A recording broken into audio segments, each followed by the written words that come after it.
Umarım Kimsan Boyaç başlagan talapkeler geldi. Olcu, toz algızlar, batu, toğatar.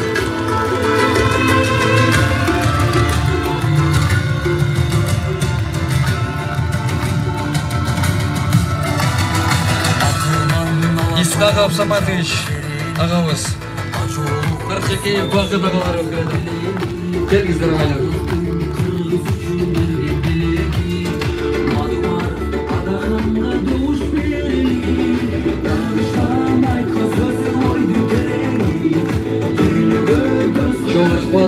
Çoğunlukta oturup жайгаш вакытыңыздар, аталар, апалар, сөз. Рахмат. Адахан агайыбызда келиңиз. Ассаламу алейкум, урматтуу агалар, аталар, апалар, эжелер.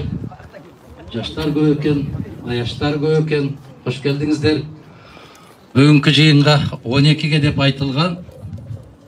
2 мүнөт калды, баштай берелиби? Бүгүн жаратканга дагы чексиз мактоолор болсун, жаратканга ыраазычылык билдирели. Күн дагы керемет болуп турат. Аллах ар дайым биздин мекенибиздин асманын ушундай бүгүнкүдөй тунук кылып, ушундай жарык кылып, күндү элибизге жагымдуу кылып, анча-мынча сууктардан Кудай өзү сактап турсун. Баягы бечерге жөтөлдүн эмне кереги бар дегенде, көмүр кымбаттап турганда көбүрөөк ушундай жылуу күндөрдү жараткан бизге насип кылган болсун. Жакшы күндөрдө жолугушканды насип кылсын. Урматтуу тургандар, биз 29 октябрдан баштап Кыргызстандын 7 дуанын баарын кыдырып келдик. Аны сиздер түз эфирден көрүп аттыңыздар. Бизде жашыра турган эч нерсе жок. Ачуу болобу, таттуу болобу, баарын түз эфирден чагылдырып аттык.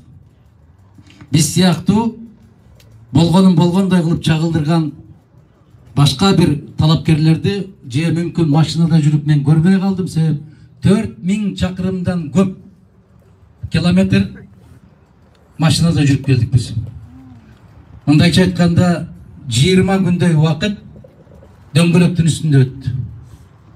Бул биринчи жолу эмес. Ар бир шайлоодо биздин бүтүн Кыргызстан ушундай болуп эл менен кыдырып келет. Эмне үчүн телевизордон чыкпайсыңар деп сурашат. Телевизордон чыкпайбыз, себеп биз түздөн түз ушундай болуп жолугушабыз. Биз ортомчунун кажети жок. Гезитке чыкпайсыңар деп гезитке да чыкпайбыз.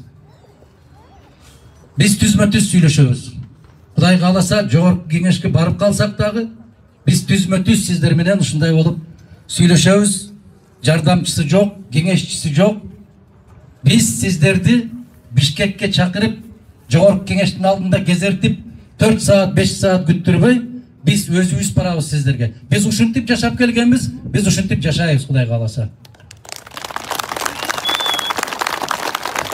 Өткөн жылы 1 жыл башта ушул жерден сиздер менен жолугушканбыз. Анда дагы чекитти ушул жерден койгонбуз. Аксакалдарыбыз бата берген. Жараткандын буйругу менен, аксакалдардын батасы менен биз 7% тосмону өтүп, жападан жалгыз Нукра элдик партия катарында өткөн жылы парламентке кирген партиябыз. Бирок биз айттык, өтө каттуу мыйзам бузуулар болду. Мындай арам жол менен жогорку кеңеш келсе, элге пайдасы тийбей, зыяны көбүрөөк дейт. Себеп биринчи таштаган кадамың туура эмес болсо, анда бүттү, аягы да туура бүтпөйт. Алгачкы биринчи кадамдан башталат бардык нерсе. Эгер конституцияны тебелеп, мыйзамды тебелеп, парламент куралган болсо, ал парламенттин акыбети элге тийбейт. Биз ушул позицияны Ала Тоо аянтына чыгып да билдирдик. Эмелестеткиле тургандар. 6 миллион сом менен 1,5 миллиард сомго каршы турдук. Бүтүн Кыргызстан партиясынын короткон 6 миллион, калган 3 партия биригип 1,5 миллиард сом чачты сапырды асманга. Бул Борбордук шайлоо комиссиясынын расмий маалыматы боюнча, баягы көчөгө төккөн шагылыңар, жеңилериме кийгизген оромол жоолуктар, аксакалдарга берген шорпулор, могу добуш, могу чай ичип кой деп чөнтөккө салган акчаларды эсепке албаганда, жалпысынан 5 миллиард сомдой акча кетти алардан. Мына көбү бүгүнкү күнгө чейин ысмасы түшкөн элек. Быйыл баягы сүткө оозу күйүп калгандар сүрөтүн илгенге дагы чамасы келбей калышты.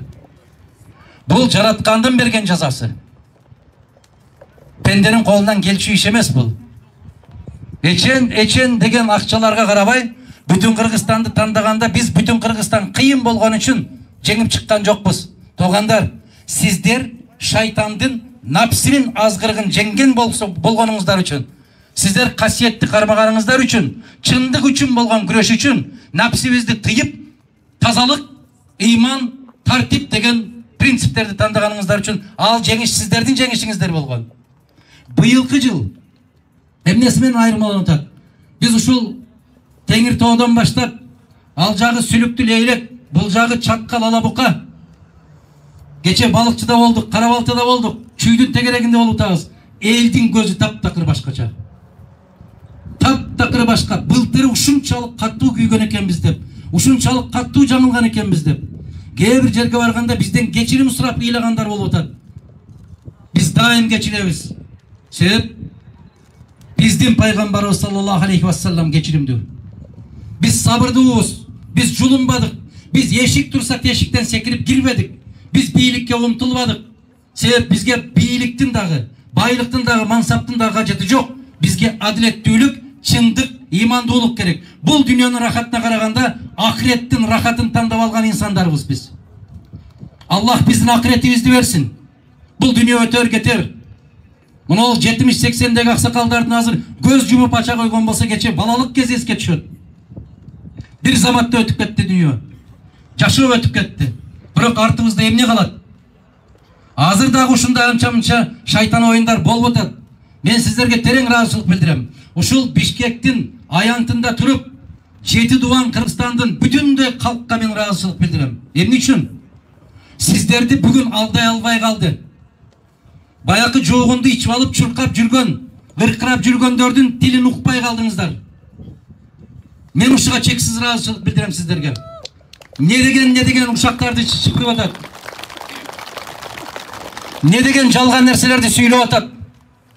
Болбогон нерселерди сүйлөп, дагы да болсо каралап, эч нерсе таппай калганда акырында өздөрү чыгып башташты. Себеп берки балдарынын күчү жетпей баштады. Кудай кааласа 28 ноябрь кара күчтү ак күч жеңген күн болсун иншалла. Арамдыкты адалдык, жалганды чындык, адилетсиздикти адилеттүүлүк жеңген күн болсун. Кыргызстанда бир бурулуш жылы болсун. Жаңы бир мүчөл жылга өтөлү иншалла. Жаңы мүчөл жылыбыз тек гана Кыргызстандын тазалыгы, тынчтыгы, бөтөндүн көзүн карабаган, өз киндигибизди өзүбүз кескен өлкөгө айланган күндүн башаты болсун, Кудай буйрса. Үмүттүн күнү болсун ошол. Чындыктын, ишенимдин күнү болсун, Кудай кааласа. Биз ошол ниет менен баратабыз. Эч нерсени убада бербедик. Биздин убадабыз 3 гана нерсе болуп атат. Бул биринчиси ыйман, экинчиси мыйзам, үчүнчүсү тазалык. Эгер 3 нерсе болгон болсо, уурусу дагы, аферисти дагы, ууру кескиси дагы, көчөдө жүргөн каракчысы дагы эч кимиси калбайт ушул өлкөдө. Ишениңиздер, чындык, адилеттик, тазалык болгон жерде Аллахтын берекеси жаап турган болот. Нуру жаап турган болот. Ага дүйнөнүн бардык байлыктарын алып келсеңиз, ага жетпеген бир байлык болот. Биздин байлыгыбыз ушунда тилекке каршы көп байлыкты айтат. Алтын, көмүр, темир, суубуз кетти, аныбыз кетти, мунубуз кетти. Бирок элибиздин кеткенин эч ким айтпай атат. Жыл сайын 250 миң жаш жигиттер, кыздар таштап кетип баратат Кыргызстанды. Мындай темп менен кетсе 4 жылда 1 миллион калк чыгып кетет экен Кыргызстандан. Азырда 1 миллион калк Кыргызстандан чыгып кеткен. Кайда байлык? Мына ушул биздин кетип бараткан жигиттер, кыздар, нукура биздин түгөнгүс байлыгыбыз ошолор. Ошолор болгон үчүн Кыргызстан болуп турабыз. Биздин бүтүн Кыргызстан партиясы өткөн жылы дагы дээрлик ушул жердеги турган курам менен келгенбиз. Биз ушул чапан менен келгенбиз. Башкалардай болуп ар шайлоодо башка чапан кийген жокпуз. Биз менен күрөшкөн өткөн жылкы партиялардын бирөөсүнүн да аты жок. Карап көрүңүздөр тизмени. 21 партия баратабыз. Өткөн шайлоого катышкан партиялардын арасынан жападан жалгыз бүтүн Кыргызстан экен көрүп атасыздар. Калгандардын баары аттарын өзгөртүштү. Чапандарын башкадан кийишти. Бирок ошол эле адамдар ошол чапандын ичине кирип кетишти. Себеп бул көз боемоочулук. Бул аферистик. Бул жалганчылык. Мына дал ушул жерде туруп сүйлөгөнүбүздө былтыр айттыңыздар эле. Мына ушул 3 партия басым жасап атат. 3 партия бизди коркутуп атат, бизди үркүтүп атат. Кайда ошол 3 партия? Баракелде. Алды түрмөдө, арты мүмкүн күтүп аткандыр. Мына ошолорду бүгүн жаштарга сабак болушу керек. Элге каршы эч кандай күч тура албайт. Эл толкун. Эл бул күч. Өз бактысы үчүн күрөшкөн эл гана бактылуу болот деп айтабыз. Биз бактыбыз үчүн күрөшө алабызбы? Биз тикеден тике тура алабызбы? Мына сыртта жүрүп, Россияда жүргөн биздин жигиттерди, кыздарды караңыздар. Анча-мынча кичине бир нерсеге кабылып калыптыр кече. Бирок ошону дагы кыргыз элчилиги тарабынан уюштурулган деп айтып атат шуну. Мына лөөрүдөн жоо чыкса өзүнү чабат деген макал ушундай болот. Орустар тараптан эч кандай маселе жок экен. Биздин элчиликтин жасап аткан иштери деп какшап атат ошол жерде кыргыздар.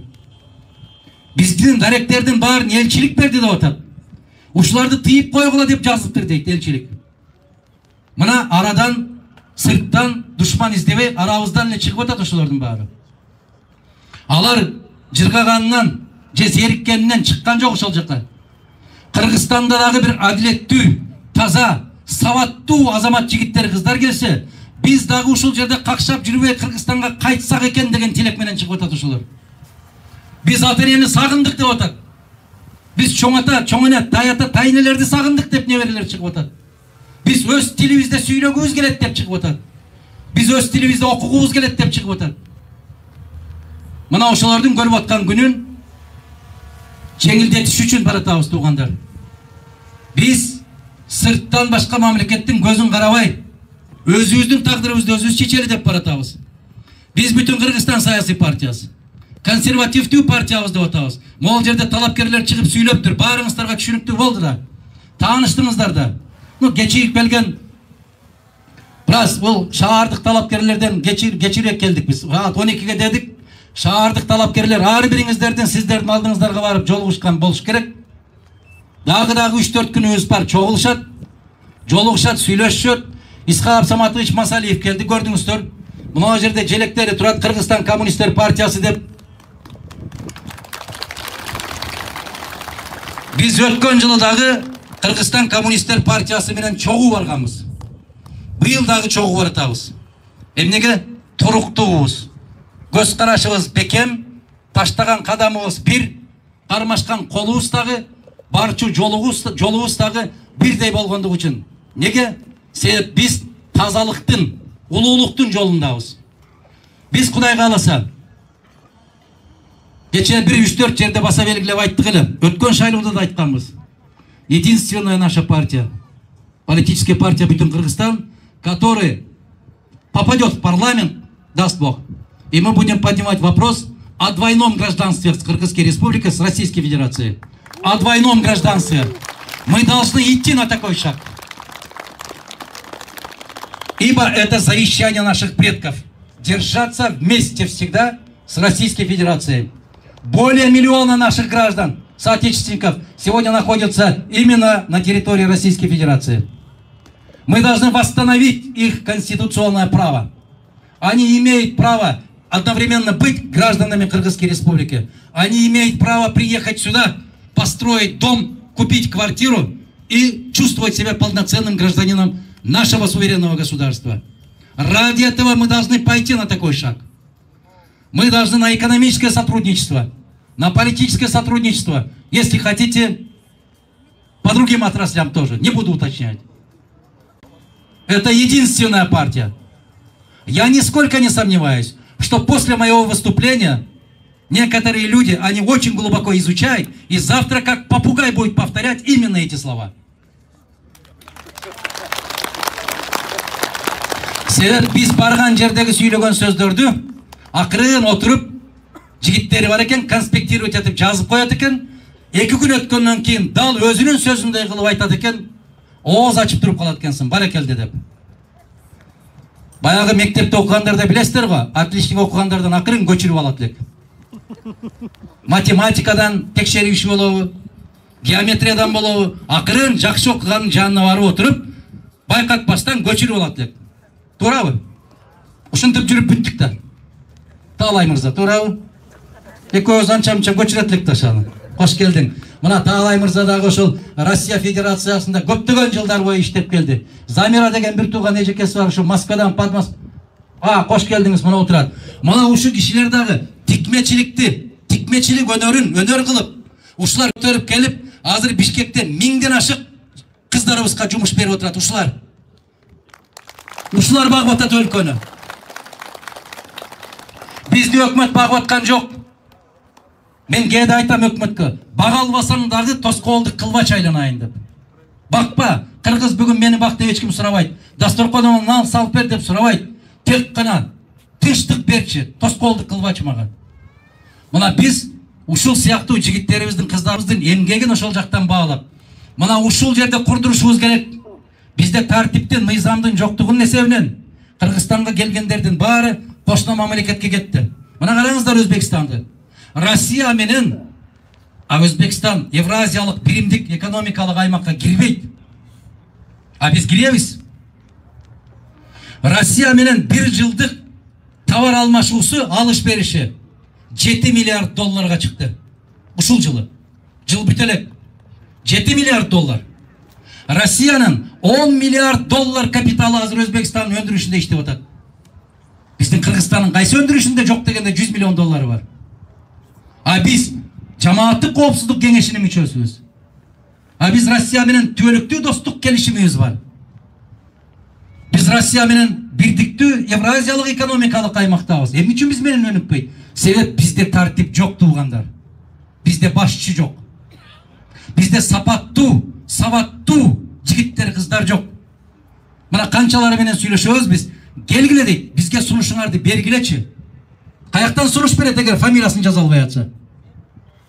Эмне деген сунуш берет? Туугандар, азыр айткан болуш керек биздин талапкерлер. Биздин 54 талапкерге 128 диплому бар экен. Мына караңыздар, алардын көпчүлүгү кызыл диплом экен. Мына ушул сабаттуу жогорку кеңеш деген бул күрөшө турган жер эмес, улак тартчу жер эмес, мушташа турган жер эмес, биринин мурдун бири сындыра турган жер эмес. Ал жерде акыл таймаш керек, акыл, жүрөк болуш керек, акыл мыйзам чыгарууга иштеш керек, жүрөк элге мээрин төккөн жүрөк болуш керек. Бизде экөө тең жетиштүү, Кудайга кааласа. Мына азыр айттык, кечүүрөөк келди, кечиккен жок, 12-ге 1 мүнөт калганда. Мына Бакыт Барчакеев деген жигит Талас областынан баратат. Ошол Айыл чарба академиясын кызыл диплом менен бүтүргөн жигит экен. Москвада ошол Айыл чарба академиясы болуп калды, анда институт эле. Могу жерде Гуля Кожокулова деген кандидатыбыз бар. Бул дагы Россия Федерациясында прокуратура тармагында иштеп, кызыл диплом менен бүтүрүп келип атат. Юлия Алексеевна Богданова деген бар атат. Белгилүү адвокат, жактоочу. Где она? Все красивеет и молодеет. Сразу не узнаешь, где стоит. Вот этот вот Юлия Богданованы айтам мен. Өткөн жылы Бүтүн Кыргызстан партиясын мыйзамсыз каттабай койгондо көптөгөн жигиттер тайсалдап качып турду. Адвокат болуштан коркту. Мына ушул кыз, мен бүтүн Кыргызстанды жактайм. Мен мыйзамды ордуна коюп берем деп, мына ошол Юлия Богданова менен ошол Гуля Кожокулова экөө чыкты.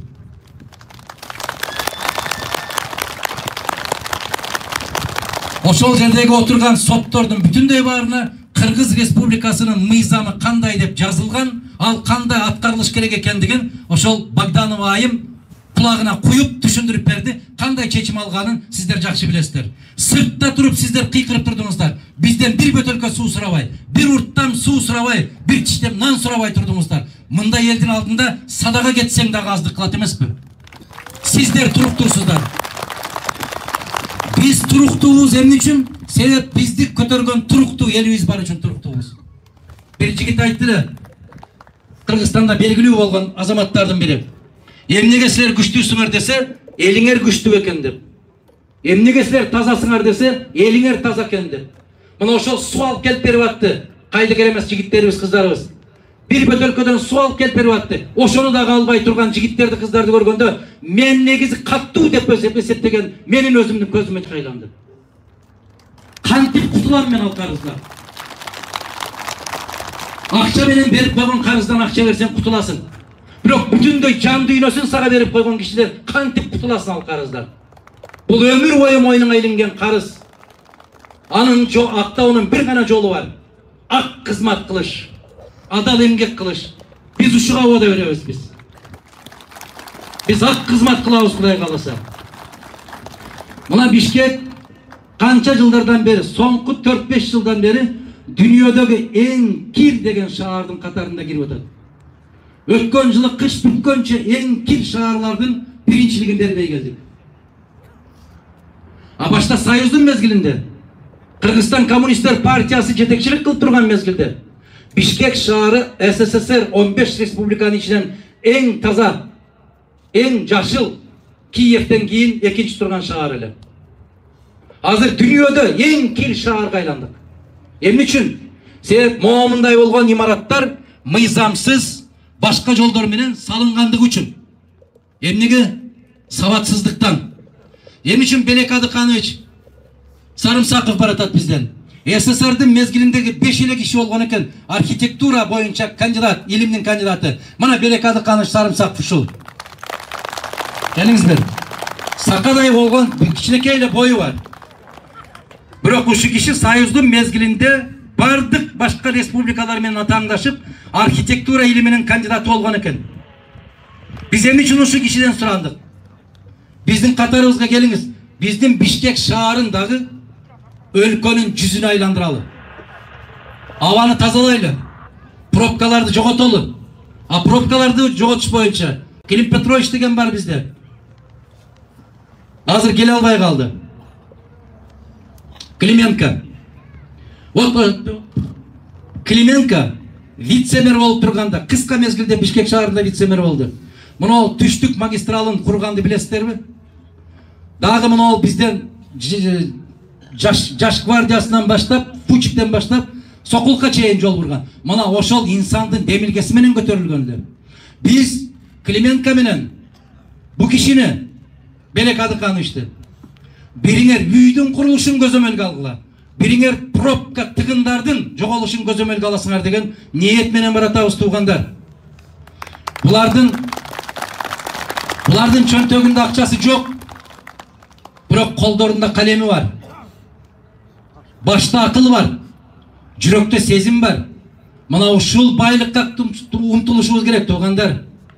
Биз сабаттуулукка умтулушубуз керек. Кудай кааласа, мына ушул азаматтар, жигиттер, кыздарыбыз барып калганда, биздин Бишкек шаары боюнча өзүнчө бу кишинин планы бар. Себеп биздин Кыргызстандагы бир да журнал, бир да гезит бу кишинин макалаларын баспайт. Себеп ал жер кызыксыз. Окуса да түшүнбөйт көпчүлүгү. Бу кишинин макалаларын Россиянын журналдары басып атат. Шаар кандай болуу керек, кандай курулуу керек, үйлөрдүн сапаты кандай болуу керек, Кыргызстан сейсмологиялык аймакка киребиз. 9 балга эсептелген, жер титиресе Аллах сактасын. Ошого туруктуу бере турган имараттарды куруш керек деген бүтүндөй макалаларын ошол чет өлкө басып атат журналдар. Өз элинде пайгамбар болбойт дегенде, биз өзүбүздүн жигиттерди, кыздарды тааныбайбыз. Билбейбиз. Мына ушу кишилер Кудай кааласа барыш керек. Бул кишилерге керек болсо тыйым берип дагы депутаттык алып барышыбыз керек. Себеп мыйзамды, мен мисалы архитектура, шаар курулуш, градостроительство, ал боюнча түшүнүгүм жок мен. Ушу кишиден сурашым керек. Мамлекеттик түзүлүш, конституциялык мыйзамдар боюнча Исхак Абсаматовичтен сурап алышыбыз керек. Эмне үчүн бүгүн Кыргызстандагы жөнөкөй чөнтөгүндө тыйыны жоктор, тоог урдагандар тордун артына түшүп, миллиардтарды урдагандар кусту деп коюп кайра эркиндикке чыгып атат. Мыйзамдардын начарлыгын аны кимден сурайбыз? Аны Булия Кожогулова менен, аны ошо Богдановадан сурайбыз. Жаштардын турмушу кандай болуп атат? Эмне болуп атат деген маселени кимден сурайбыз биз? Мына Наталья Завазиевадан сурайбыз. Милиционерлер кайдан алешемдик кетип баратат деп кимден сурайбыз? Айгүл Айдаровадан сурайбыз. Биздин сыртта жүргөн жигиттер, кыздар тишинин кирин соруп эмне максат, кандай, жүрөгүндө эмне маселеси бар деген суроону кимден сурайбыз, кимден талап кылып алабыз? Эмил Жайчиев деген жигит менен Оразайым Нарматова деген кызыбыздан сурап алабыз. Ар бир тармактын адистери бар. Букадан сүт чыгабы, чыкпайбы деп кимден сурайбыз? Бакыт Барчекеевден сурайбыз. Билсе жооп берсин ушул жигит. Прокуратура тармагында эмне болуп атат деп кимден сурайбыз? Могу Айгүл Момбековадан сурайбыз. Кече теле таймашка чыккан экен. Мен көрө албай калдым, себеп машинада жүрөм деп атпаймынбы? Мага айтышты, анча-мынча кишилер чокуп койду деп. Мейли чокулса чокулар. Мейли жүзүнө ошондой бир туура эмес сөздөр болсо укса уккандыр. Бирок көкүрөгү таза, жүрөгү таза, адис. Мына 4 областта прокуратура тармагында иштеп келиптир. Кудай кут кылсын. Ошол прокуратура тармагынын полковник экен. Генерал наамына жетсин. Кудай кааласа, мыйзамдын так даана аткарылышын биз түшүнүп алабыз. Эмне үчүн Бишкек ушундай болуп кирдеп атат? Аны кимден сурайбыз? Юлия Владимировна Руденко, бул кишиден сурайбыз. Бул ким? Бул Кыргыз Россия университетиндеги мугалим. Эмнеден сабак берет? Шаарды жашылдандыруу, шаарды көрктөндүрүү, шаарды кооздукка салуу боюнча адис. Мына ошо Юлия Владимировнадан сурайбыз. Адиспи? Адис. Дизайнер. Себеп бизге келгенде, шаарга киргенде, Москва дегенде эмнени көрөбүз биз? Кремльди көрөбүз. Собор Василия Блаженныйны көрөбүз, соңку мезгилде Москва Ситини көрөбүз. Анын көрүнүп туруп өзүнүн жери бар. Бизде Бишкек дегенде эмнени көрөбүз? Филармонияны көрөбүз, Тургунбай Садыков жасап кеткен Манас комплексин көрөбүз. Аны ким салып кеткен, куруп кеткен? Эң мыкты таза иштеп кеткен Исхак Разаков, Турдакун Усубалиев, Абсамат Масалиевдер куруп кеткен аны. Соңку 30 жылда эмнени курдук биз? Спасибо. Удачи. Я надеюсь, что мы добьемся такого успеха. Бизде жаштар проблемасы. Биздин партиянын дээрлик 40% 35 жашка чейинки жигиттер, кыздар. Жаштардын абалын ким сүйлөйт? Мына Улук мырзага окшогон жигиттер сүйлөйт. Улук Жапаралиев деген мырза Бишкекте айыл чарба мал, анын ичинде мал менен койду, ден соолугун карап, Кыргызстандагы мал чарбачылыгын изилдөө боюнча бир ишкананын директордун орун басары. 35ке чыга элек жигит. Азыр баары банкка жүгүрүп атса, кредитке жүгүрүп атса, тойканаларды куруп, башка жакка жүгүрүп атса, бул мал чарбасын иликтеп бараткан экен. Мыкты азамат, келечеги кең болсун. Азамат жигит. Эми баарыңарды тааныштырсам өтө узарып кетет экен. Бул жерде мына Алибаева Айгерим деген кызыбыз турат. Наталья Завазиеваны айттым. Мына жерде подполковник жигитибиз турат. Жумадил келиңиз. Жумадил мырза ушул коопсуздук кызматында, тергөө жагында оператив дегенди кандай деген? Чалгынбы? Ыкчам аракет көрүү тармагында иштеген подполковникибиз экен. Бул жигиттер баратат. Менимче биздин жигиттер, кыздар айткан болуш керек. Биздин курамыбызда 17 укук коргоо, 24 укук коргоо тармагындагы жигиттер, кыздар бар экен. Мына сиздерге тартип. Мына сиздерге чындык. Бизде эмне деп айтат? Жетим, жесир, мунжу, майыптардын аталык мээримге бөлөй турган өлкө болушубуз керек деп айтып атабыз. Мына ошолордун абалын ким билет? Мына жерде Бакыт деген жигитибиз турат. Бакыт, кел. Мына Көзү Азиз. Батыр деген жигитибиз турат. Азиз, Көзү Азиздер коомунда өткөн жылы дагы, өткөн шайлоодо дагы биздин парламенттен депутаттыкка талапкер болуп барып, мыкты добушка ээ болгон жигитибиз ушул. Бар бол, Батыр мырза. Эч ким калган жокпу? Бирөө жарым калып калса, бул жерде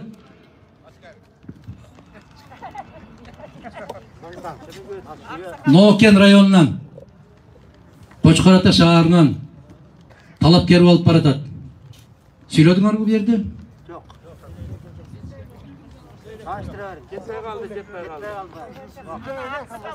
Сүйлөбөй эле койсунбу? Саламатсыздарбы, Бишкек шаарынын тургундары жана меймандар. Мен ушул ыйман, мыйзам, тазалык деген Бүтүн Кыргызстан партиясынын ураны бул бардык ушул нерсе гана орносо бардык пландар, программалар ишке ашышына ишенгендиктен баратам. Өзүмдүн жеке ураным болсо, улуу инсандар жолун улай, жаштарга жол баштайм деп, агайдын көп тажрыйбаларын үйрөнүп, улуу инсандарыбызды көзү тирисинде бактаганды үйрөтүп, жаштарга ошолорго үлгү болуу менен ушул аттанып баратам ушул шайлоодо. Рахмат сиздерге. Атым Шеркулова Чыныкүл, Нокен районунда Кочкор Таш шаарында көптөгөн жумуш орундарды түзүп, жаштарды сыртка кетпестен ушул жерде да тирикчилик кылганды үйрөтүп жатам. Болдубу, башка эч ким калган жокпу? Вот, молодой человек, давайте. Пару слов и представьтесь. Я уже несколько слов сказал. Меня зовут Клима Мельченко. Я кандидат от партии Бүтүн Кыргызстан, номер 50. И несколько слов я хотел сказать только о том, что каждый из нас, здесь собравшийся, мы заслужили уже лучшей жизни, да? Мы заслужили в течение 30 лет, мы видели все худшие стороны возможные, в которых может развиваться наша республика. И теперь мы здесь собрались, чтобы хоть что-то поменять, потому что мы думаем о том, что мы оставим детям, и мы думаем о том, в каком обществе мы будем дальше жить. Потому что нам надо прекратить вот эти вот массовые оттоки населения, наших молодых людей, мозгов. Нам надо решать экологические проблемы. Нам надо решать, чтобы суды наши были справедливые. И вот здесь мы сегодня все коллеги собрались, потому что душа у нас болит за то, что мы оставим после себя для наших детей. Поэтому я призываю вас всех голосовать за нас. И мы постараемся изменить нашу страну к лучшему и нашу жизнь к лучшему. Надо было в конце сказать, голосуйте за полтинник. Они быстро запомнят это. Популярное слово. А с четте турган биздин жигитибиз, азыркы жогорку кеңештеги депутат, мыкты Кыргызстандагы жагдайларды эң бийик тоолуу жерлер болсо ушул Чоңалай районунда баргандар билет, ал жердин аба ырайык шарты кандай экендигин билет. Аккулу Бердиев деген азаматыбыз. Көрдүңүздөрбү? Кыргызстанда эң маанилүү болгон тармактардын баарынын өкүлдөрү бар. Бийик тоолуусу болобу, шахтёру болобу, жанакы айыл чарба тармагы болобу, медицина тармагы болобу, билим берүү тармагы, бардык тармактардан. Биз ушул жол менен баратабыз. Биз ушул максат менен баратабыз. Кандай дейсиздер? Көңүлүңүздөргө толобу ушул курам? Биздин курамда өлкөгө, мамлекеттин куржунуна, элдин чөнтөгүнө кол салган бир да инсан жок. Болсо айтышсын. Жок нерсени үстүбүзгө шыбап келатат. Айтпаганды айттырып атат, дебегенди деди деп атат, жасабаганды жасады деп атат. Кудай куру доомат жалган жалаалардан сактаган болсун деп дуа кылабыз биз. Эң жаман нерсе жалган жала. Акырындап барып, мына кече бизде бир талапкерибиз бар, Кыямбек деген Сатыбалдиев. Ошол жигит айтат, кайра мына ол жердеги жигиттер дейт, мага арыз жазып, түк токтотпой коюшту дейт. Эмне үчүн? Талапкерлигин алабыз деп аракет кылып атат. Ошол Сузактан баратат, Жалалабаттан. Эмнеге? Себеп аябай каттуу талапкер болуп аткандыктан дейт. Мен дейт, жогорку окуу жайда окуп, дипломду алсам, сенин дипломуң туура эмес экен деп маселе коюп атат дейт. Курсташтарым келди дейт мага, мени менен 5 жыл чогуу окуган курсташтар. Мени окуткан эжекелер келди дейт. Бирок ар кандай жолду таап атат дейт. Ушулбу таза өтүп аткандыгы. Шайлоонун тазалыгы ушулбу. Жерлерде биздин бүтүн Кыргызстанга күйөрман болуп жүргөндөрдү ар кандай шылтоолор менен чакырып алып сурап атат дейт. Кече балыкчыда бир аксакал сүйлөп койду. Эмнени сүйлөдү? Калыс гана сөзүн сүйлөп койду. Ошону чакыртыптыр. Мен сиздерге айтайын, эскертейин. Эгерде көкүрөгүбүз таза болсо, колубуз таза болсо, бир гана жараткандын алдында гана чөгөлөйлү, bir pенденин алдында чөгөлөбөйбүз биз. Биздин тизебиз жаратканга чөгөлөш үчүн жаратылган. Биздин белибиз жараткандын алдында ийилиш үчүн ийилген. Бүттү башка нерсеге ийилбейбиз биз. Биз адамбыз. Биз байлап жетелеп барып байлап койгон жерде турбайбыз. Биз эркинбиз. Биз дем алабыз. Биздин жаныбызды жараткан берген, ал ушудагы жараткандын өзү бир да пенде ала албайт. Ушуну биз терең билип коюшубуз керек. Жерлердеги баякы чакыртуулар, анан ар кандай суроолорду бергендер 6 күн калды, Кудай кааласа бүтөт. Баары өзүнүн ордуна келет, Кудай кааласа. Мына былтыры дагы аябай каттуу коркутуп аткан үчөөнүн жыты да жокко быйыл. Жокко эч кимисинин жыты. Артынан издеп келген да киши жок. Бул күндө өтөт.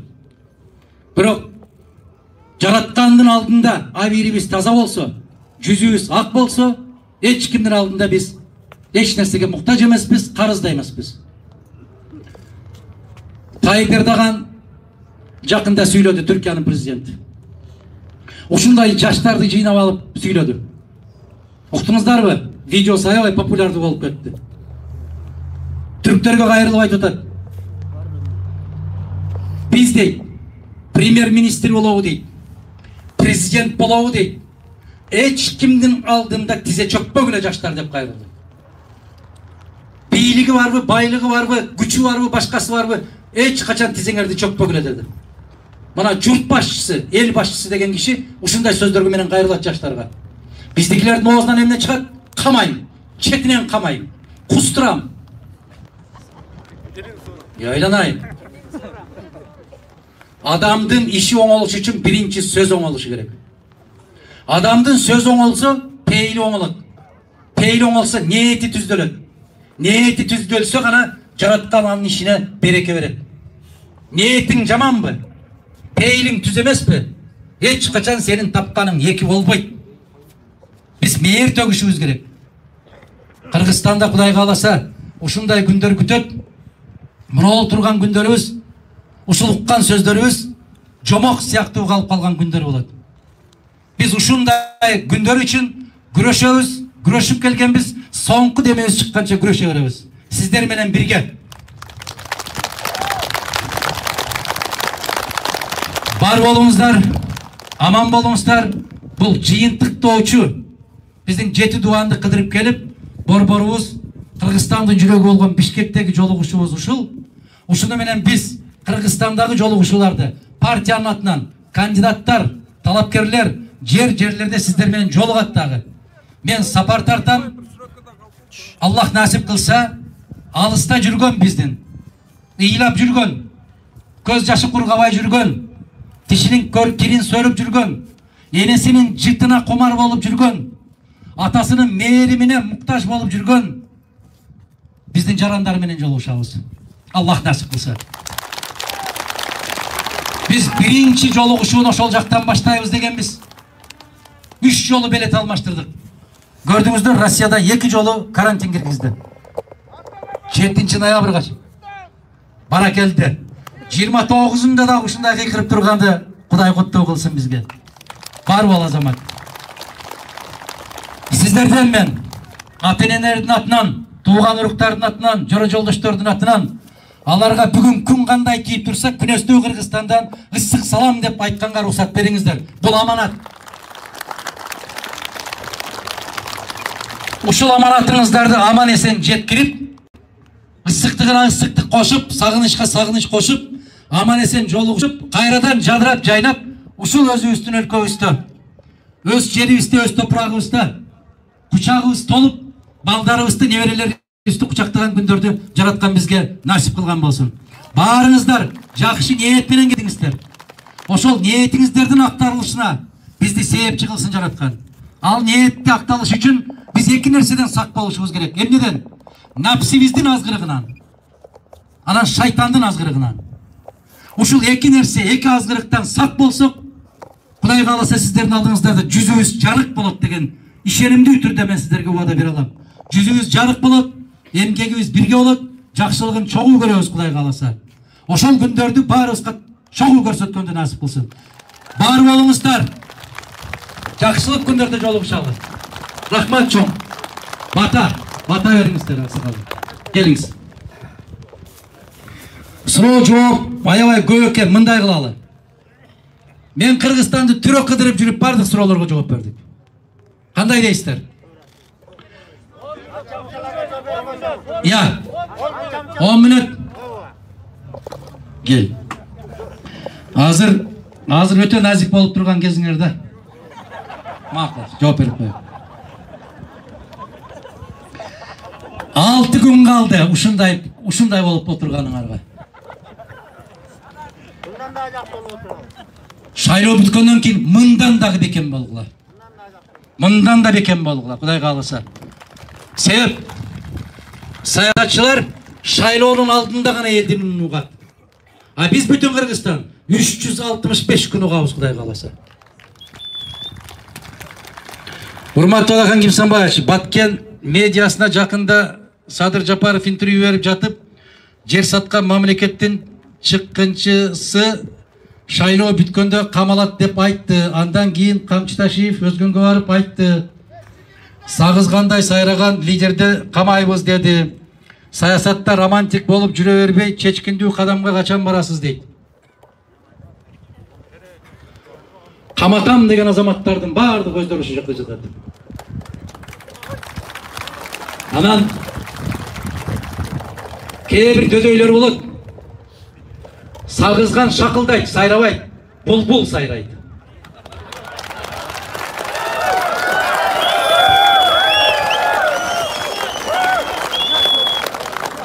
Эгерде ошол берки жигит экөөнүн атын атабай эле койгум келди мен. Сөз кылышканга арзыбай калдылар. Кудай кааласа.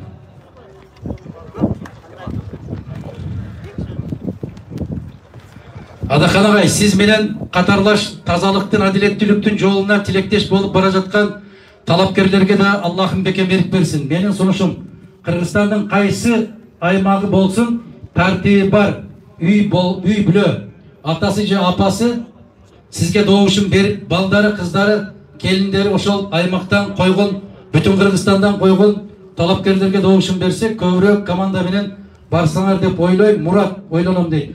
Мурат, тилегиңди Аллах кабыл кылсын, ошого жеткирсин, ал үчүн бизге күч кубат берсин, элибизге иман берсин, инсап берсин.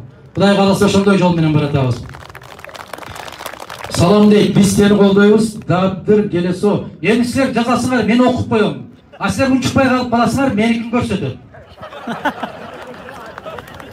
А муну окубай койсом айтасыңар, окубай койду деп. Дегендер өздөрү ошондой дейт, ага көңүл бурба. Ден соолугуңду абайла, сен керексиң Кыргызга. Капар, Бакыт, Аблаздын классташтары дейт. О, менин аяшекелерим болот экен. Аяшекелер азыр модада. 25 мандат силердики буюрса дейт. Амин. Болсун. Ассаламу алейкум, Алахан Кимсанбаевич. Менин сизге берер суроолорум бар. Биринчи, көп жылдар бою чет өлкөдө миграцияда жүрдүм. Мени ойлондурганы жаштардын өмүрү, күчү ошол өлкөлөрдө калып кетип жатат. Буюрса депутат болуп калсаңыз, эң биринчи ушул маселени карап берсеңиз дейт. Мен ушул маселени карап беребиз деп канча жылдардан бери айтып келатам, Кудай кааласа. Өлкөдөгү баалардын өсүшүн кандай чараларды көрө аласыздар дейт. Өлкөдөгү баалардын өсүшү кошуналар менен түзүлгөн мамиледен көз каранды болот. Кошуналар менен мамиленин түзүлүшү, кошуналардын тилин билип, ошолор менен тең-тең сабаттуу сүйлөшө алышыбызда турат. Эгерде биз мурдун кайсы десе оозубузду көрсөтпөй, ошолор менен сый урматта болсок, көптөгөн маселе чечилет. 30 жыл болду эгемендүүлүк алганыбызга. Бир да жыл Россия Федерациясы Кыргызстанга күйүүчү майды жеңилдетилген баада бербейбиз деп өкмөт жыйынтык чыгарган эмес. Быйыл ошондой жыйынтык чыгарды. Ушунан деле жыйынтык чыгарып алсак болот го биз. Мен өткөн жыл айттым эле, эгерде ушул жол менен кете турган болсок, Кыргызстан изоляцияда калып калат деп айттым эле. Изоляция деген сөз бул ким? Эч ким сени менен эсептешпей, сүйлөшпөй коет деген сөз. Мына ошону башыбыздан өткөрүп атабыз. Саясат Кыргызстандагы пресс-секретарь оюңузду айта кетиңиз дейт. Мен оюм сиздикин дейт. Саясаттагы сиздин ордуңуз опол тоодой. Сизди жамандагандардын көкүрөгү көр адамдар дейт. Сизге ак жол каалайм. Мен Райымбеков Арсен дейт. Сизди терең урматтайм. Арсен мырза, рахмат. Баарын түшүнөт экенсиз, билет экенсиз. Тек гана менин оозумдан дагы бир жолу уккуңуз келип калыптыр. Ошондой, Арсен мырза, сиздей ойлойм. Саламатсызбы Бадаханага, мен Исмаилова Бүбатма, сизге рахмат. Айтканы келдим, мындан 22-23 жыл мурун Казакстандан куткарып алып чыккансыз. Мен ушул жерде турам, сиз менен көзмө-көз саламдашсам болобу, уруксат берсеңиз. Карындашыңыз Батма дейт. Ноокат шаарынан нарындан бери жолугушууну бир да калтырбай көрдүм. Сиз элдин колдоосун аласыз. Амин дейт. Рахмат. Батмайым, мен ушундай деп айтам. Мына жерде биздин кеңсебиз бар, борбордук. Офис десе түшүнөсүздөр, кеңсе десе ошол биздин Турусбеков көчөсүндө. Ошол жерге келиңиз, жолугушалы. Рахмат. Досматов Дилдебек дейт. Адахан балам, чындык, адилеттүүлүк жана элиңдин келечеги үчүн башымды байлап күрөшкө аттанып жатасың. Улуу жараткан Алла колдосун. Амин. Суроолорума өз алдынча жооп берсеңиз дейт. Өз алдынча деген кандай? Жеке өзүңүзгөбү? Дарегиңизди жазбай атырсыз. Парламентке барып калсаңыз, ант берүүнүн текстине Курандын бир цитатасын кошо аласызбы? Антты Конституция менен Курандын үстүнө алакан коюп беришсе, анттын текстине мисалы мен паланчы түкүнчү ушул антыма каршы иш жасасам, кыргыз элинин каргышы тийип, Куран урсун деген сыяктуу дейт. Дилдебек мырза, аксакал экенсиз, балам дегениңизге караганда бул оор маселе. Өзү негизи шариятта кандай карайт бул маселеге? Аны уламалар, аалымдар чечсин. Мен негизи баягы Куран кармап сөз бергендерге мен ишенбейм, себеби алардын ыйманы толук эмес. Бул жаман нерсе, бул оор нерсе. Ал Конституция эмес адам жазган. Ал жараткандын сөзү. Ошондуктан карап көрөлү. Эгерде ошонун ыйманын бекемирээк кылып коюшка жардам бере турган болсо, аттың раматылык чубагажы да өтүп кетти. Ошол кишиден сурасак так жообун бермек. Мына ошол киши да чырылдап жүрүп өтүп кетти. Куранга кол коюп эмес, адамга жөн айтып койгон сөзүң аманат. Биз мисалы 12-де жолугушабыз деп айттыкпы? Убакыт аманат. Эгер 12-ден 2 мүнөт кечигип келсек, биз аманатка кыянаттык кылган болот элек. Ошондуктан муну адистерге коелу. Дилдебек аба. Коррупция ишке жалаң жогорку кызматтагы адамдар барышат дейт. Көрсө, ал эң жакшы билинбеген бизнестин түрү экен. Мисалы 10 миллион сом уурдап кармалган адам кармаган адамга 1 миллион сом берет, мамлекетке 1 миллион сом кусат, өзүндө 8 миллион акча калат. Анан кантип токтосун уурлук дейт. Эң туура чечимди чыгарыптырсыз өзүңүз. Мен өткөндө айттым эле. Кусканда ошо каяка кусуп атканын көрсөтсө деп. Бир мисал да келтирип бербедим. Ооздан оозго кусулуп атат окшойт. Курсактан курсакка куюлуп атат окшойт. Анан кайсы өлкөдө бар ушундай? Мисалы, Исхак Абсаматович аябай тажрыйбалуу киши. Исхак Абсаматович, ушул коррупцияга малынган инсандардан түшкөн акча, кайтарылып алган акча бир кишинин министрлигине которулат деген өлкөдө барбы, башка өлкөдө? Мындай жок да. Кусса мамлекеттик казнага кусулуш керек да. Канча кусту көрсөтүш керек да. Муну Дилдебек аба өзүңүз аябай туура айтыптырсыз. Мен сиздин сөзүңүзгө кошулам. Уурлукту токтотуунун оңой жолу дейт. Кытайдын коррупция уурлук боюнча жазылган мыйзамын кабыл алсаңар, токтошу мүмкүн. Ал эми президенттин мен таза болуп берейин, силерге да Уурулукту токтоткула дегени болбогон сөз дейт. Мейли. Менден да каттуураак киши экенсиз сиз. Дилдебек аба, рахмат. Ассаламу алейкум Адахан Кимсанбаевич. Бүгүн өзүңүз баштаган партиянын курамы менен жолугушууда турганыңызга кубанычтабыз. Мен жана менин үй бүлөм сизди колдоп келдик, колдой беребиз. Менин сиздерге суроом жок, себеби сиздердин ар бир жолугушууңуздарды калтырбай көрөм. Угам тилекке каршы биздин кээ бир жарандарыбыз ак менен караны ажырата албай калды дейт. Ак жол сиздерге Аллах буйрса парламенттен көргөндө насип этсин. Абдуразакова Макбурат дейт. Рахмат эжеке. Мына ушуну акыркы кылалы. Вакытты карайлы, анча-мынча 6-чы базар күндөрүндө, дем алыш күндөрүндө күн ушундай тийип турат. Жигиттерде жумуш жок болсо дагы, менин аяштарымда, жеңелеримде, апаларымда бүгүн кир жууш керек. Эртең мектепке балдарды даярдаш керек. Үйдү тазалаш керек. Ушундай иштерибиз бар. Bir күн, 1 саатта келип бергениңиздерге ыраазычылык билдирем мен ушуга. Сиздерге рахмат. Мына сөздү, мына акыркы суроо болсун. Биз мына баарын көрүп атам дегениңизден улам. Ушул телефондон көрүп калдыңыздар. Ошого шүгүрчүлүк. Biz КТР-ЛДРге кирген жокпуз. Bir тыйын да төлөгөн жокпуз, төлөбөйбүз дагы. Себеп 1 мүнөттү 43 миң сом экен. Ким чыгат андан? Экалато деген бул эки калптын ортосундагы убактысы 43 миң сом экен.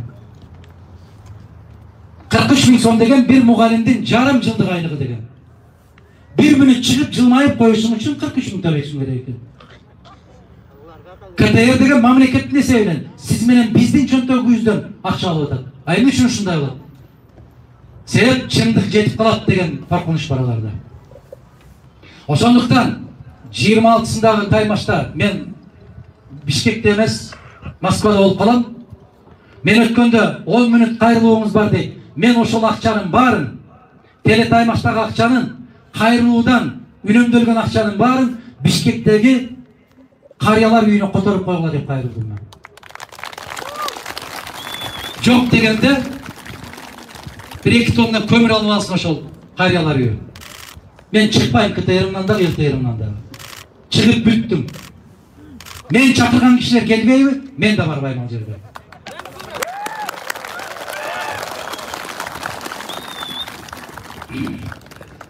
Саламатсызбы дейт Адахан Кимсанбаев. Жыл сайын Токтогул кесинде суу азайып, бир топ көйгөй жаратып келет. Суунун толтуруу үчүн чоң турбиналарды орнотуп, атып чыккан сууну кайра артка кайтарып коюу маселесине сиздин көз карашыңыз.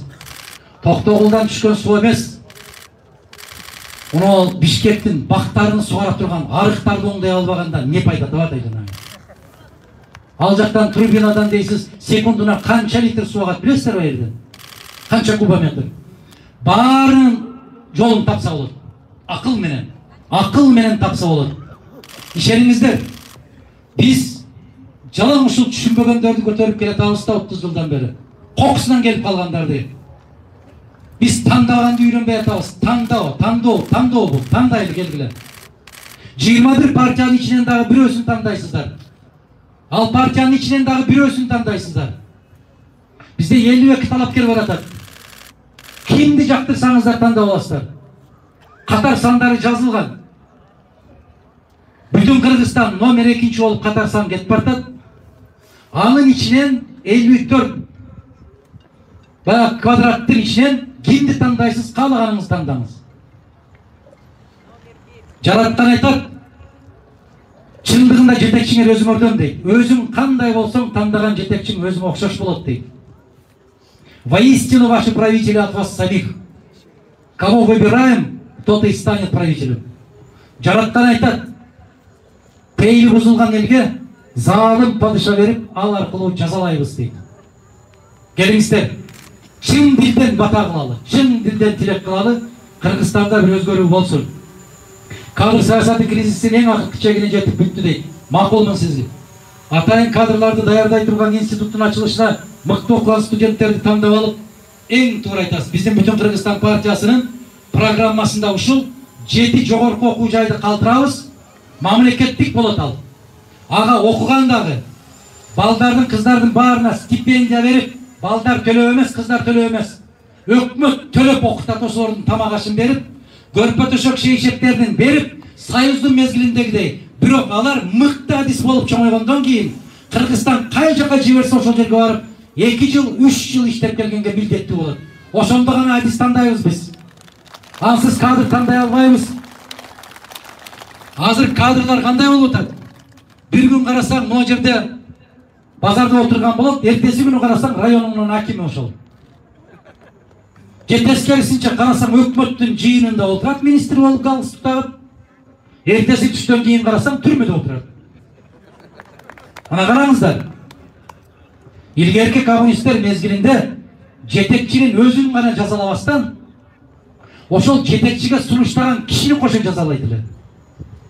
Караңыздар, жоопкерчилик кандай болгон? Совхоздун директори боло элек кишини районго исполком кылбайт эле. Районго бир инструктор кылып да албайт эле. Мектепте 25 жыл иштебейинче мектептин директори да кылбайт эле. Караңыздар. Азыр бүгүн базарда отурат дагы, эртеси карасаң гимназиянын директору. Эмнеге? Түкүнчүнүн кишиси экен. Муну менен бүтүрөбүз. Ассаламу алейкум, Адакан Кимсанбаевич. Тизгинди өзүңүз албасаңыз, Кыргызстан кооптуу болуп бара жатат. Өзүңүз бир план кылып тизгинди албасаңыз болбой калды дейт. Мени тизгинге эмес, ушул баягы үзөңгүгө бутумду бекем салып туруп бир жолу мен ушундай бир колдоп койгула.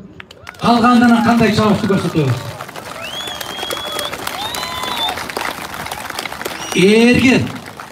Эрге отургандан кийин кандай чабышты көрөбүз Кудай кааласа. Мына ушундай ар кандай жолдор менен кече Карабалтада көрдүңүздөр. Баягы Рахман Разыковдун Таза шайлоо деген чыгармасы боюнча фильм тартылыптыр. Ошондогу Адахан Мадумаровдун образын дейт Алихан Умаров деп ойноптур бала. Көрдүңөрбү ошол фильмди? Ошону көрсөңүздөр, мен Рахман Разыковго таазим кылам, раматылап. Аллах акыретин берсин. Болгонун болгондой кылып ушунчалык чеберчилик менен жазыптыр. Ошону Азиз деген жигит аткарыптыр. Кече сүрөткө түштүк, биринчи жолу көрдүм мен ошол жигитти. Ошону тарткан Рысбек деген режиссер жигитке дагы таазим этем мен. Жабиров мырзага. Баракелде. Ошол Кыргызстандагы болгон окуяны аябай мыкты чагылдырыптыр. Карап көрсөңүздөр түшүнөсүздөр. Тизгинди колубузга кийип кеткен мезгилде ала качып кеткендердин баардыгын образын ачып коюптур. Сиз менен биз легенда адам болуп тарыхта каласыз дейт. Бирок Кыргызстанды кантип болсо жетекчи президент болбосоңуз болбой калды. Кыргызстанга ата керек болуп калды. Баары бирдеме болуп кетти деп коюптур, апа болуп. Бирок мен апа болуп кетти деген сөздү эч колдонгум келбейт. Ааламдагы эң мээримдүү заттын өзү жараткан болсо, жараткандан кийинки мээримдүү зат бул апа. Бул эне. Алар бул сөздөн айланып кетсин. Ата да керек, апа да керек. Ата ушунчалык тартипти каттуу камчы менен сабап турган мезгилде эненин мээримине бөлөнүш керек. Эки нерсе тең жүрүш керек. Жайлоого чыгып кеткенибиз да болбойт. Бирок жер карап кече бир аксакал айтпадыбы? Кайталабай эле коеюн, дагы айтам, ушу экөөнү кайталабай эле коеюн деп айттым. Ушул сыяктуу эле Кудай кааласа жараткан бизге ошол күндөрдү насип кылган болсо, акыркы демибиз чыкканча бул мындай адам болуш керек экен бизде. Мына дүйнөдө мен жаштарга көп айтам, сабак кылып айтам. Мен 120 сомго түшкү тамак ичем. Кудайдын куттуу күнү. 50 сомдон эле колдо жасалган керемет баягы этти урагычтан чыгарбай, кыйма кылып, айылда бизде ошондой жасачылы илгерибизден. Таалай мырза, Жалпакташ көчөсүндө самсан ошондой жасайт эле. Экөөнү аласың 50 сомдон. 100 сом болот. Бирөөлөр келип, биздин алдыбыздагы бир ресторан бар. 2000 сомго тамак жейт. 1000 сомдук тамак жейт.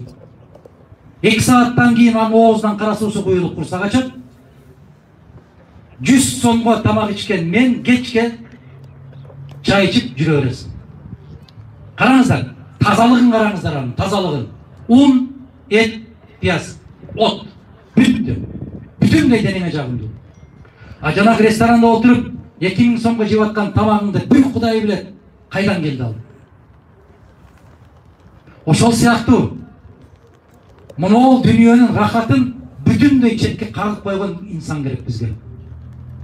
Умар разияллаху анху сыяктуу ал падыша болгон, дүйнөдөгү эң бай халифаттын падышасы болуп отуруп, кечинде бирөө кирип келген экен. Падышам, бир сөзүм бар деп, айт. Десе, менин сизге суроом бар деген экен. Десе, кой отур деп, бир шам чыракты өчүрүп, экинчисин жагып, жарык кыл, анан айткан экен, эми сүйлө деп. Десе, сурайт, сиз эмне үчүн бирөөнү өчүрүп, муну күйгүздүңүз десе, бул чырак мамлекеттик маселени караш үчүн элдин эсебинен алынган чырак. Бул чырак менин тыйыным, чөнтөгүмдөн сатып алган тыйын. Бул өзүм керектелүүчү чырак. Мен өкмөттүн чырагын жагып, жараткандын алдында жоопкерчилик тарткандан корком деген экен ушул падыша. Караңыздар кандай. Бизге ушул түшүнүгү бар азаматтар керек. Мынау дүйнөдө тамак ичем, кийим кийем, кымбат баалуу кийимдерди кийем деген азамат эмес. Мынау дүйнөдө мейли кайырчы бол, ким болсоң ошол бол. Элдин батасын алып, акыретке төлүктүүлүгүңө сооптуу иштерди жасап кетем деген азамат керек экен бизге. Мына ошол үчүн тандоо деп атам мен. Тандаңыздар. Алдым, жуттум, калпайттым, алдап кеттим, уурлук кылдым эмес. Мен акыретке баргандан корком деген жигиттерди, кыздарды тандаганды үйрөнсөк, Кудай кааласа, акыретибиз абат, бул дүйнөбүз берекелүү болот. Ошол күндү насип кылсын. Чоң рахмат. Мен аксакалды да күттүрүп койдум. 2 аксакал келди. Эми токтоткула да балдар.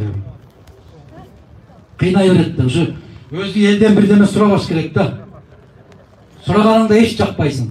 5 балаңдан дагы бир нерсе сурасаң, 5-өөнү тең жакпай каласың. Москвадагы партияны колдоп чыккан карапайым мигранттарды, мигрант деген сөздү колдонбогула деп айтам мен. Убактылуу иштеп жүргөн кыргыздарыбыз заказ менен кыйнап партиядан акча алганбыз деп жазып берсеңер деп бетондун үстүнө отургузуп кыйнап жатыптыр. Бул маселени кантип чечүүгө болот? 2ден опер кирип партиядан акча алганбыз деп жазсаңар, чыгасыңар деп жатыптыр деп. Мына 2 азаматтын жасап атканы. Элчилик алкылуу жасап атканы ушул. Мен мынтип айтам. Мына жерде канча киши турабыз? Бирөөбүздүн болбосо бирөөбүздүн амин деген сөзүбүз кабыл болуп калат. Эгерде ким биздин элге, биздин жерге кара санатайлык, кара мүртөздүк кылган болсо, жазасын жараткан Аллахтын өзү берген болсун ошого. Ким ошол жерде кишинин келин соруп жүрүп, Кыргызстан үчүн күйүп, кыйынчылыктан барган азаматтарды айыпсыз ушундай каралап аткан болсо, жараткан берсин жазасын. Наяраты болсун ошолорго. Эч качан тапкандар 2 болбой калсын. Ушул дүйнөдө дагы акыретте дагы көрсөткөн болсун ошолорго. Бул жакшы иш эмес мына. Мына мен билем. Өткөн президенттик шайлоодо дагы ошол бүтүн Кыргызстанга Бадумаровка деп келгендерди тейип, кээлердин кабыргаларын сындырып, элчилик омондордун колуна салып берген азаматтардын эч кимисинин этеги бир жерге жеткен жок. Көрүп атат ушул заманда. Акыреттеги дагы көрөрү бар. Кудай кааласа, биз эртең барганда колдон келген аракеттин баарын жасайбыз. Аллах күч кубат берсин ошолорго. Сабыр берсин. Келиңиздер аксакалдар. Саламатсыңар туугандар. Мен бул жерден şu bir nerседен кутулайын деп келдим. Адахандан кутулайын деп келдим. Al бұл. Мен 85-жылы Куршактан депутат болдум. Жогорку Совет Киргизский естирде жанда. Куршактан депутат болдум. Кимсанбай ата менин агитаторум болгон. Bana Adakan'ın adası. Ügüt dögün. Tak, oşa kişi el sıylagan. Bana büt Cuma'ya 30 milyon aşk kişi sıylagan şunda jakşı kar eken. Bir boyun muvalim bol gözüküyor. Büt oşa emni olsa oşa kişilerin geldi şükür. Tak, anan oşa kişi bana bata verdiler. Ben anda 44-45 yaşındayım. Hazır 85 yılıyım. Ben Adakan'da 85'te çalışım gerekiyorum. Batam bir erişim dedim. Kul bir. Ya. Özüm cüm kaldık falan. Ya sayak değil. Bırak abide 10 yıl turdakını su içmeden masajı içmeden uşular menen işleşken. Buna uşular işte hakkında ülke kanda ile. Buna özü aitti var. Özünce tarih. Yani şu egemen bolondan beri takıp cetekçilerine carıbaya koyduk tuğlanlar. Üç sefer carışımız gerek. Bana bütün Kırgızistan, bana 21 partiyanın içine programması var. Yemini var. Muzikası var. Bardıklarının yaratar. Aytkan vadası var. Tak, hanım başında bana akılman cigit göpsüyle var. Devatçat, al akıllı var kişi göpsüyle. Akıllı yok kişi carıtır etti okup verilmeye çıkıyor.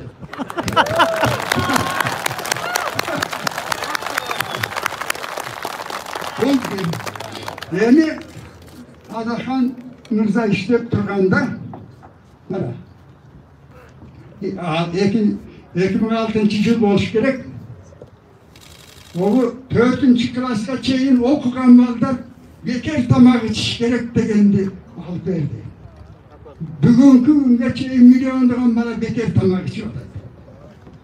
Ani bu iş al verdi hiç kim bilmey. Bana tarih, bana biz biliriz. Yunus Adakan kimse mayıç. Vakit bilen karmaşı atıp aldır, göbek akça olurdu kendi. 10 milyar ton göbek ayıttı o. Kuşunu alıp verip bugünkü işleyin. Buna muhalim derdi bilmeyiz bunu. Bu tamaktı gibi alıp veriyorum. Benim bunu çıkan ben. Tamak çıkıyor, ikinci klasta. Gördün mü? Bana o şunu Adakan alıp veriyorum. Gördün mü? İkinciden aytıp koyuşum gerek. Yani yaş geletkandan iyi, benim de gözüm var, iki gözlü almıştırdım, akça yok. Ben kart yazıp koyardım Adakan'a. Adakan 30 milyon alıp verdi. Bakayım, bana, politik verdi. Ben de Adakan işe gelinse, bu yer bakçı işidir. Gördün mü? Yer bakçı işidir. Ben baktım, açık gözün sözüne de, bana Şahinol başlangandan beri narından başladı, yer suyunu barın kıdırıp ne degen sözler aytıp bir adam. Yerin gökreğindeki sözleri aytıp bir adam. Ha bu işler kıdırıp boşaltıp girse bana göçe şu bugün göreğinde geldi mi de Adakan'dan başkası bir türlü vuğur değil. Olmaz. Şimdi de hazır olsa değil. Bana vurduktan arasam. İkinciden bana göçürdükten Rusya benim beni bozdu. Putin bu tuşka kişen sarıp koydu dedi.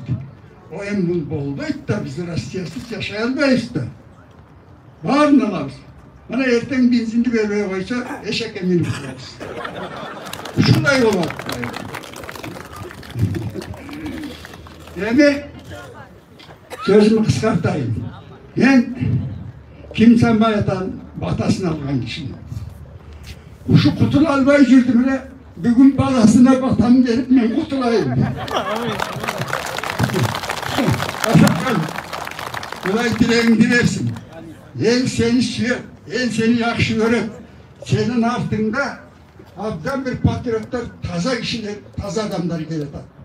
Senin tanıdığın emelerin vardı geliyor ondan var. Bardıq yerden var. Bana çekti kısket atkanıken buna biz doğuş biliriz. Ne çağırdıklar ki bütünden şu bütün Kırgızistan'da bir yıl orada kalmasak işi yer bütünden. Olmayın. Bütün Kırgızistan'da oldaş gerek değil. Eğer bütün Kırgızistan gelse bunların programmasında gördüler. Gözlerde gördüler. Buna bu işe üstüne layık girer. Bir öden bir kalem al bakan kişi. Taza, çesni. Kulay tileğini versin. Ömrün uzun olsun. Ben senin papanın batasından batam verip kutulayım. Benim yaşlarım aşkı. Amin. Bilik. Assalamu alaikum. Kırgız yurtum.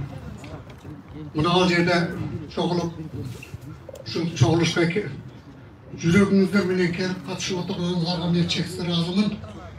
Adakan kimsen bayçınlar Muharrif'tin kandidaturasını koldap geldinizler. İyicene oşundayla Jalpa Kırgız elinin kayırlatırım. Jalpa Kırgız elin uygun buna. Buna bütün Kırgızistan partiyasını koldağına inanayınlar. Biz sıranıp sizlerden daha bir yol sıranıp dedim. Boşan için buna tribuna çıkıp sizlerge özümün önünde sırağını çıktım. Allah razı olsun. Buna kança yıldan beri geleceğiz. Buyursa uşul ümide Allah Teala mevzu kolduğum olsun. Daima dar olalım, birge olalım, bütün bulaylık aynandaydılar. Amin. Allah'ın kimse mayuş. Yolumuz şudur, yoldaşımız hoca kolduğum olsun. Daima şu birge olalım. Buna şu cenişte kuda kalasa sizin niyet betişimiz biz. Allah Teala amin dedim olsun. Amin. Amin Allah var. Sarı kesin. Büyüdün. Büyüdün. Büyüdün. Büyüdün. Büyüdün. Büyüdün. Büyüdün. Aç gel aç. Büyüdün. Aç. Büyüdün. Büyüdün. Büyüdün. Büyüdün. Büyüdün. Büyüdün. Büyüdün.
Hurmatlı mekendештер, біздің эфирімізді аяқтаймыз.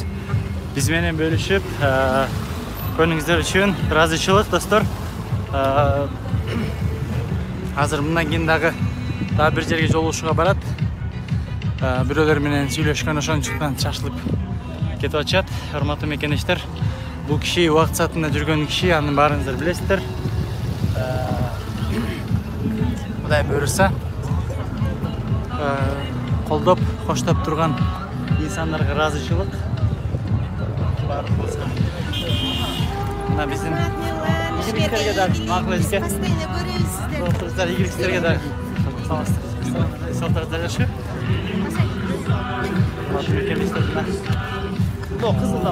Биздин мекендештер келип, куттуктап, колдоп кетип атышат. Баарыбызга ийгиликтер болсун достор. Баарыбызга ийгилик.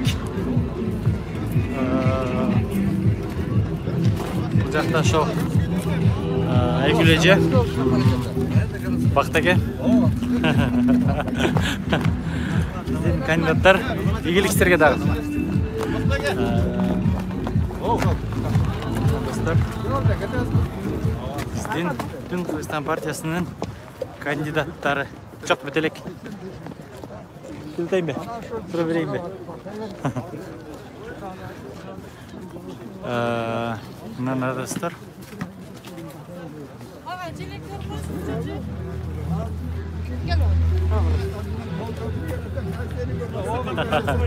Рахмат ага, сизге дагы ийгилик. Соны сүйлөдүңүз. Соткамдар ушул менен тартып койчу. Мен Дегендерди аксакал экен. ооба. Сонун экен. Тартып койчу.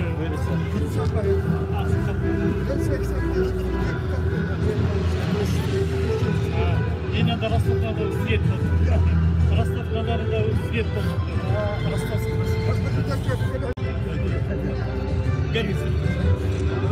Bizi de koş. Takip koyarsa. Siz hatırlıyorsunuz. Урматтуу мекендештер, биз фотограф ишин алып баратабыз. Мына достор.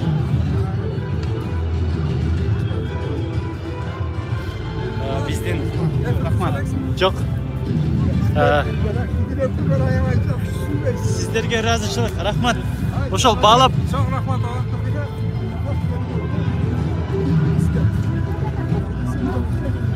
Мына достор, биздин фактыларыбыз орундалып атат достор. Легендардуу убагында аксакал депутат болуп иштеген экен. Биздин айткан сөздөрүбүздүн баарын тастыктап келиптир. Мына достор. Рахмат сизге, буйруса. Ошо батаңызда кабыл болсун. Ийгиликтерге да. Достор, бизде эфирге дагы чакырып атышат экен.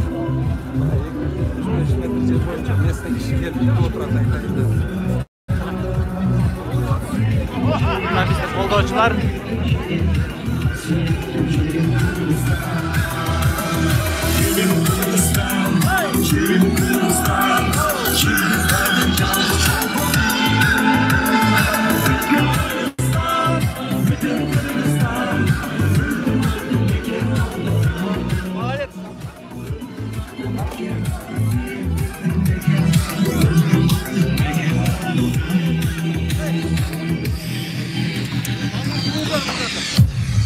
Биздин колдоочулар, достор.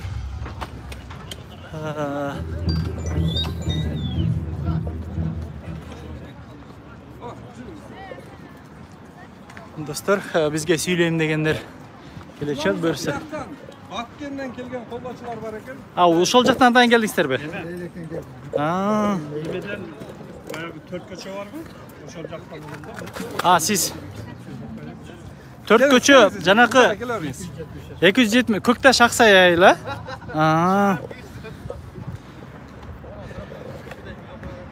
Siz ошол жерде болсоңуз билесиз ол маселе кандай чечилген, не болгон?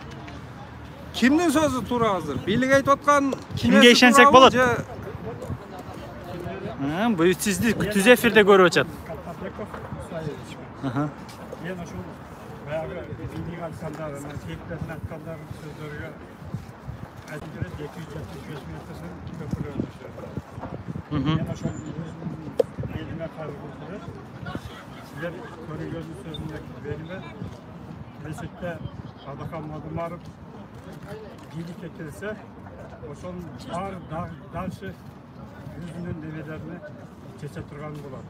Oşo 275 metrede uagında Tacikler post koyup koygan. Oşol posta ötken ayallar, kızlar, aksakallar var mı tekер ötkön. Oşol Xitay kurup atkan joldu köpürönü. Kurdutkan emes Tacikler keldi. Oşol köpürönü kurduruş üçün Adakan Madumarov çeçip koygan. Bugünkü günde birlik dağı anın fiyekleri, anam düşümögönde tüylü atat. Varıp körgen emes oşol yerleri köp tüylüge Ава, doğru. Oşol en tuğra kılgan Adakan Madumarov. Oşol bir gana ötmögön eştekege jarabagan protokoldu. Bilen oşol köpürön bitip kalgan. Bul Batken yerli rayonu vargı jakşı oldu da. Gelecekte Xuda kalasa olup kalsa, birlikte kelip kalsa, buna parlamente kelse, anandan dağışı birlikte kelse, Xuda kalasa Kırgızstanda onda turgan Adakan Madumarov. Rahmat sizge. Ava siz daha söz kışasızbı? Hurmatlı Kırgız elim. Men Batıken Obulası'nın Leylek rayonundan bolam. Yaşım 70'e girdi. Bu boğaz boğulmadan bula geldiler, yeldi buzuvçular. Bayağı Adakan Madumarov'un üstüne şu sözlerde ayıp. Arkamda uzakayımda bir ketini yeldimler. Oşo bula geldiler ya kayrıldı. Sizler birinciden oşo ciğer var körgüle. Ben oşo ciğerde yaşap 70'e girdim. İlk günün birinde haftasıga ötüp durağız al жерден biz. Burada al yer yeki Tacikistan'ın Sapkoz'unun, Kırgızistan'ın Samarkand'daki halimiz bir denesinde Sapkoz'un Sapkoz'un oldu. Oşo ekranın koşulgan yeri oladır oşo köprü ötkönce. Çektes yerele. Bunu Kırgızlar cımağını vermedi de Tacikler yeyle alıp bayağı köprü salganda yoldu toktatıp koydu. Bir yıl yol toktatıp durdu. Yol toktağında bizden bana Bişkek'e geliyoruz, Batıken'e geliyoruz. Her birisi ayağımızda özünçü, baldarımızda özünçü, bizim özümüzde özünçü, Palatka, Kirgizit, kolun içerisinde bardık yolda karap, ötközüp жүрген. Bu günleri esen çıkıp kaldı hurmatlı ediyoruz. Bu kadar sünnü bile Batıkenlikler. Batıkenlikler Leylek'e barba aytamızda ağız baratılın her, bırak biz Leylek pasayanı kelip жүрgenmiz Leylek'e. Biz şındığında Adakan Madumarov tuğra çeşimge kelgen o son mezgilde. Bolgon ekile neme var? Je soğuşmayan çeçip alışıyoruz gerekle vuruşup dalaşıp. Je olsa bir adam gelsin kasiyetmeyen çeçip alışıyoruz gerek. Ben şunu sizlere kayrılıp kettim biraz Kırgızlar. Körüngön tiline girip söylüyor. Birinciden bağır körgülü olsa yerde. Bolgon 270 metre yerden iki sokozun kelip birikkeninde yerile. Sazın oğuda. Oşo yerde Ağınında bana say sarkalandan gün şunda olup kaldığı ağzındaki ağzı bana bardıkla ugat süyle neme kılat dağı ağzında birlikler iskanda şöyle neme kılbay, köngül burbay. Sebebi o saydım iki cağında yeş deme yok ola. Daryanın ceyeginde kişine şal ekken yerler vardı. O şal ekken yerlerge Tacikler hazır uca Kırgız'ın neme şeyge yan tanısalvada bir anda birlik bir olsun. Kaçan Kırgız'ın aktifleri çıkıp bir deme dese asker oşulardı kalmaydı. Bizde bunda kaçan biz Kırgız özümüzün bizim ata-boğa eli yurtumuz elim dep kelgen. Biz niçin hazır ciğerimizde eli özü saktayıp kaldık? Tuğadan insaf gerek, birinciden iman gerek. Adam tuğru düşünüş gerek. Biz bana yaşıyoruz 70'e gelin men tuğruluktu yaşlarga aytıp koyum keler. Mesela biz ötüp жүрген mezgildeki kolumuzdan çetele alıp şu postadan alıp ötken balдар 5'er 10'er olsa hazır olsa 25'e girip ne dep işteki ötün beni suru verip жүрөт. Uşuğa hem ehtiyat bolunuzlar, hurmatlı tuğanlar. Menin kayrılıp sizlerge aytıp ketip şul. Daim çındıkta aytıp жүрүңүздөр. Kimki çındıkta aytsa, dili taza, mehri taza, Allah Taala şoğu ömüren veret, rızkıyan veret, dövleten veret. Kim jalganda aytsa, oğu mehnetten veret, başka eldin jetini biri kızdı deyip, biri içinde jaman görüp süylep atkanlarga. Dua kılıp koysa, oşo oңolбойт. Buyağa da ehtiyat bolgular. Üstümüzde Xuda var. Büt bardınız bandanın, Xudanın jaratkan bandasınız. Açıkça söylep koysam keçip koyular tuğanlar. Kırgız elim. Жалпы barına kayrılan. Rahmat ava sizge çoğun rahmat. Razıçılık. Gelingizler apalar. Anan esli gerek emes bolsa. Жоқ апа, biz düz efirdemiz. Bizde 2000 adam görüp atат apa. Сиз Саламатсыздарбы, урматтуу мекендештер. Мына биз бүтүн Кыргызстанды колдойбуз деп Томск шаарынан келдик.